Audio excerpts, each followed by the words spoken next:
Hi, welcome to our latest bonus chat. This is from our pod recording looking back over La Rochelle v Leinster. If you missed it, you'll find it on Apple, Spotify, and all the other usual places.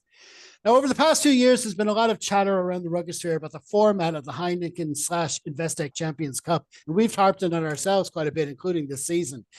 Are there enough pool matches? Should there be a round of 16? Should the South African sides be included? These are just three of the angles from which the current status quo has been attacked. But for this video, I'd like to put all of that into a box and put that box high up on a shelf, because next weekend we have the fourth and final round of pool matches. And one thing is guaranteed: the format is not going to change between now and then. So what we like to do is look at the 12 matches that are left and see how they might affect the formation of the bracket for the knockout rounds.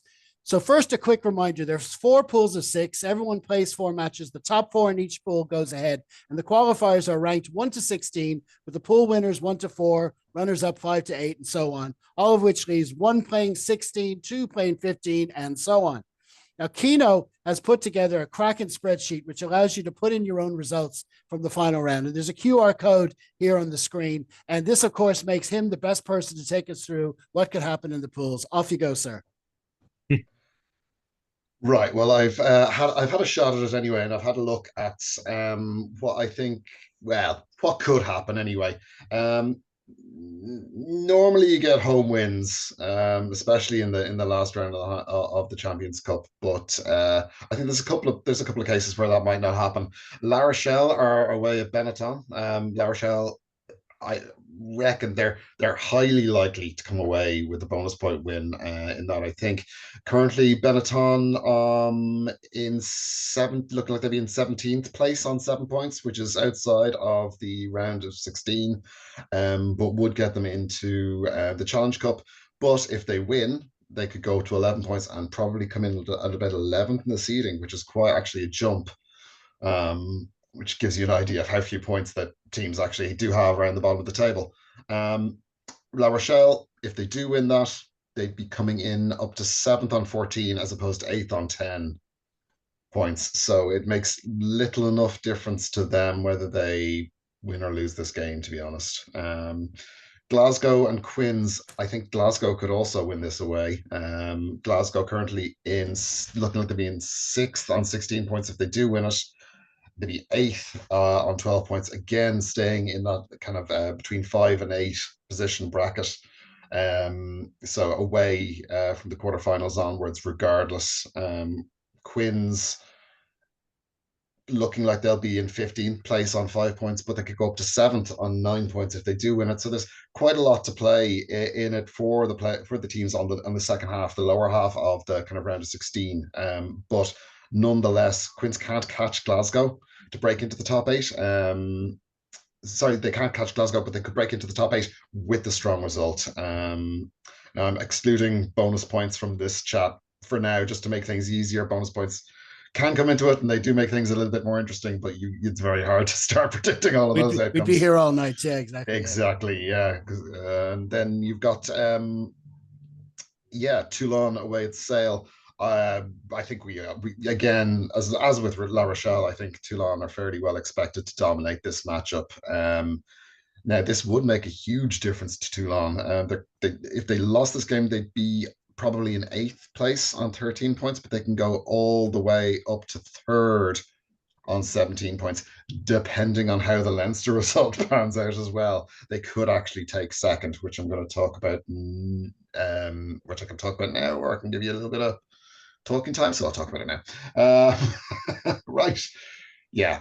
Toulon and Leinster are really the only kind of looking like the only movable feasts in the top 1 to 4 seeds, which is kind of the really important seeding. It's the one everyone wants in the Champions Cup. There's not much in it for Bath against Leinster. They're 6 points off the top 8. And they've only got Sale away then after this, before the Six Nations break. They might still send a weakened team, but it's not going to be easy for Leinster to run up a cricket score regardless. Toulon are absolutely going to target this last game. They're going to know exactly what they need to do before they play their match in order to try and get a 2nd seed. Sale, who they're playing against, are they're hosting Bath the weekend after this as well, and we're the Premiership leaders. So I think they might struggle to stop Toulon's charge. Yeah, I mean, it's a lot of different ways it can go. I mean, what's always interested me about the final round as well is that it's not just who's playing who, but when they're playing. And if the games aren't concurrent, they don't always do what they do in football. They don't play those last games at the same time. So, for example, Leinster. Well, I mean, Leinster and La Rochelle are actually playing at the same time, I think, in their matches. But Leinster, like you say, are more interested in the seeding across. If they beat Bath, what happens to Toulon, I think, is going to be interesting to them as well. And interesting from Toulon's point of view, they actually play La Rochelle in the Top 14 the following week. So they've got that to think of as well. So there's and well, I mean, we have the Stormers. That's a big enough game for us as well. But we're really going after that top two seeding. So there's a lot of ways it can happen, you know. But with that spreadsheet, you can plug in the results. It'll give you you can try different things with you can do all that, play around with it with all the bonus points and stuff and see how it happens. Or, and I think you have to, if you scan that and you get it, you have to take a copy of it for it to work. Is that how it works? Yeah, you need to save a copy of it to your own but it's Google account. If you're into all that stuff, it's definitely worthwhile. And I played around with it myself. Tom, what do you think is going to happen? Yeah, I tend to agree with Kino. I think you'll see a lot of home wins in the last, there is four key matches for me. I park in the Leinster Bath match aside for the moment. The La Rochelle game, as Kino rightly pointed out, uh, I'd expect them to win in Benetton. And I do expect Toulon to win in Sale as well. I think, whether they get the 4 or 5 points, I'm not too sure. But as Kino said, let's park the bonus points for a minute. They'll be two strong teams ranked sort of 5 to 8. Amazingly, Toulouse look like they're going to be ranked 5 to 8 as well, which is you could be unbeaten, given they're in the same group as Bordeaux. So Bordeaux look like favourites for top spots. You would expect them to win well on the last day. They're scoring tries for fun, and even people should look for the Jolly Bear try that was scored a weekend where Penno was going into the corner and decided to throw a 30-yard inside pass to Jolly Bear under the post just for the lols, just for the for the win, really rubbing salt in Exeter's wounds. I think the two key games for me, just interesting for different reasons, is obviously Glasgow going into Harlequins. Glasgow, obviously, you are champions.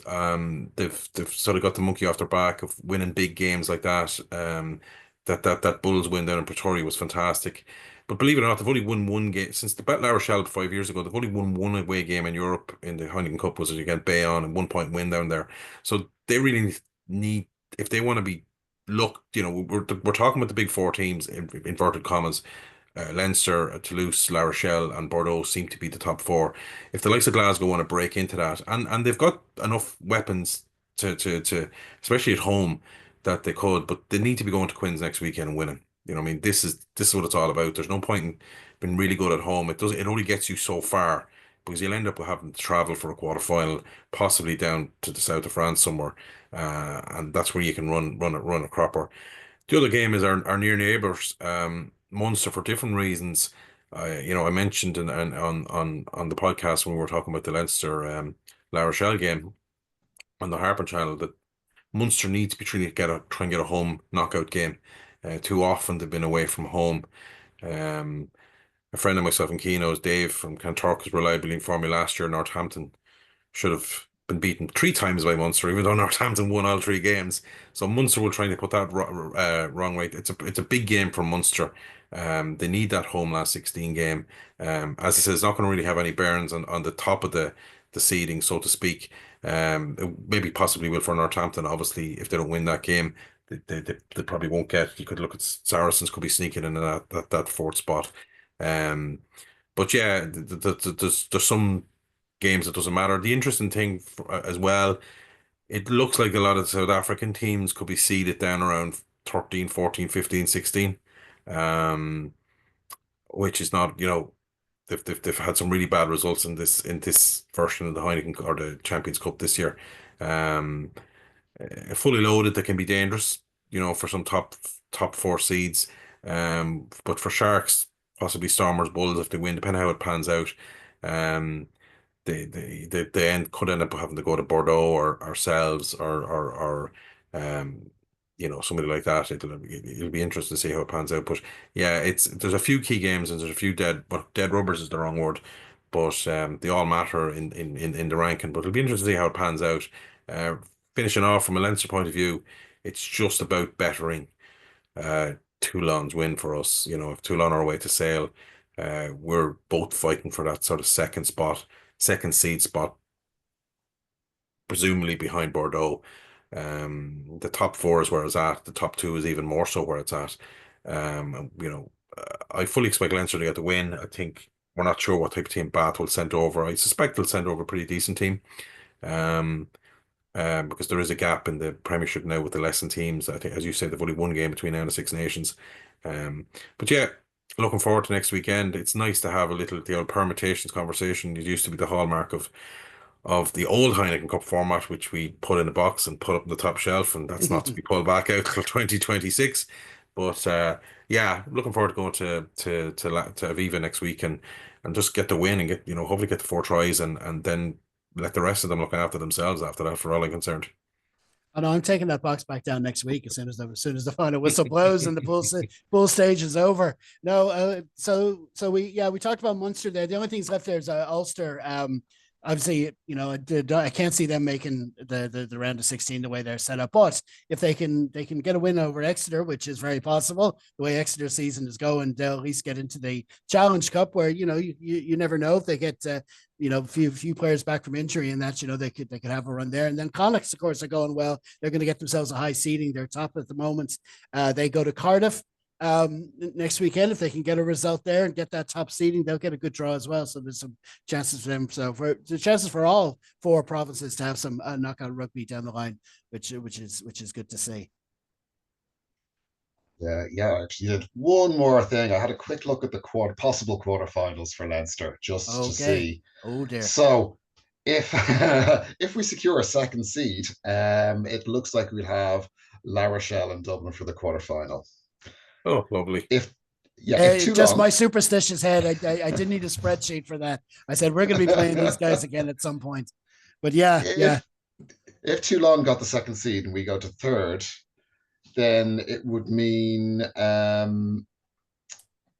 we'd have Glasgow by the looks of things, and Toulon would host La Rochelle. But the interesting thing about that, even though we drop down to third, if Toulon are hosting La Rochelle and La Rochelle win, that means we get a home semi-final because we've better seeding. So we could actually go third, avoid getting La Rochelle in the quarterfinals, get them in the semi-final instead, and still be at home all the way. And that's what this current format does. Yeah, my head is still aching from realizing that Toulouse or Bordeaux could have got maximum points, but still only ended up as 5th seed.